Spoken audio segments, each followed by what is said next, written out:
We've got our last inspirational speaker now.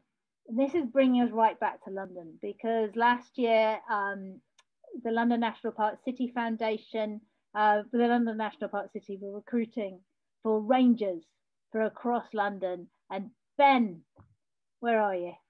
Hello. Hiya, you're right. Oh, I'm all right. So Ben and I finally sort of just met over email a couple of weeks ago, but it's great to hear from you. So what's it like being a ranger? It's, I mean, so I think there have been challenges with COVID and stuff, but I think I've made a sort of a bit of a mark in school and just bringing people awareness to the fact that London's a national park city and what that's about and why it's important. Yeah, I think the kids have really enjoyed the idea of London being a national park. And we well, I mean, I'll talk about it in my presentation, but our first unit is about my place in and London, and we do national park as quite a big chunk of it, and it's we have so many good discussions about it, so I've really enjoyed teaching it. Yeah. Brilliant. All right, let's get on with your presentation and let's hear a lot more. That I thought you're not talking about gender in the playground. Next slide, please, Sarah. You're talking about making the most of your school. Yeah. Surprising students to inspire understanding.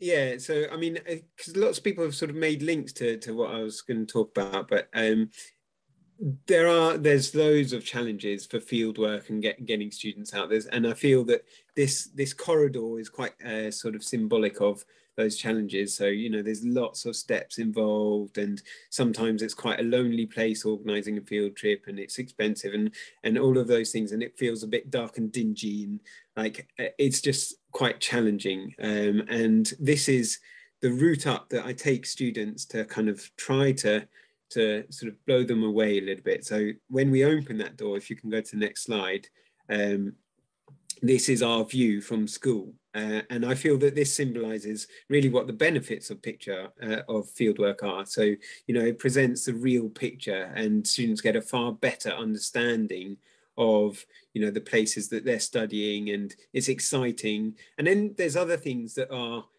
things that maybe we don't associate with fieldwork and getting outdoors, is that it's quick and it's easy and it's inspiring. And those are things that I think we really need to sort of embed into our fieldwork. We don't have to do these massive, big trips and going on coaches and flying other places if that's what your school does. You can do, easy, quick and inspiring fieldwork by using your school. So what have we done at Eltham Hill? Well, what we've tried to do is just think about this philosophy of, can we do fieldwork on that? So I'm going to talk about it in a sec, but no matter what the topic that you're teaching, try to think, is there a way of sort of getting kids outdoors from that? And I think one of the best ways of doing it, and Dan talked about reimagining and being creative. Well, getting the kids onto the roof of the school was kind of a way that I wanted to present them with a different perspective on their place and in school. So those are kind of our aims of what we wanted to do in Eltham Hill. So if you go to next one, these are some of the ideas that we have for in-school fieldwork. And what we really wanted to do is get them to understand the process of carrying out fieldwork and research. So it's all the way from what questions can you ask about your place, about school. And that's why I wanted a different perspective, so they can, really get a good understanding of what school was like. Because if you enter through the gates and you walk to your classroom, you only get a certain perspective. But I felt by presenting the school from a different perspective, they would be able to ask more questions. And on the left, you've got a grid here that we use to develop questions. So top left is kind of easy questions, what is, and then they sort of fill that in.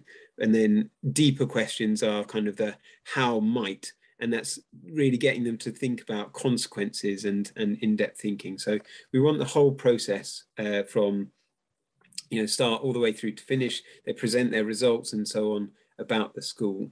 So that's just one idea for people to sort of have think about of investigating your school, really driven by the students and their questions.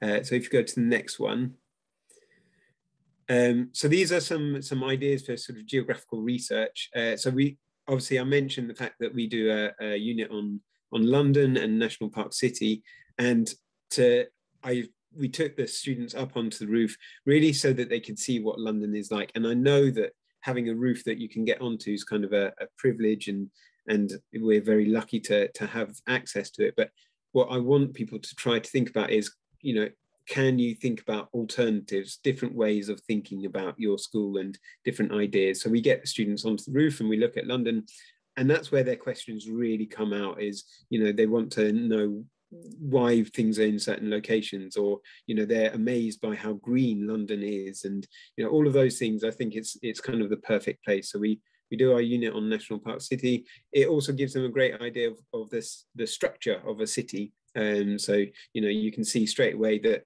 it doesn't fit in with the models that we teach them. And so that challenges assumptions and so on. But it's not just about, London and cities. We also get them to get outside when we have a unit on Africa and water, and we go outside and test infiltration rates and so on. And that again gets them to sort of think about their environment and the impact that we're having in urban areas, but then apply that to the things they learn about in Africa. So next slide, please.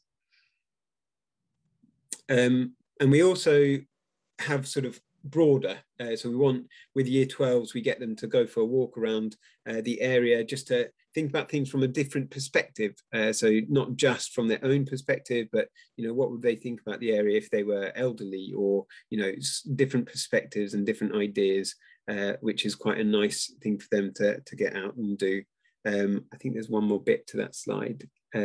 So what's next?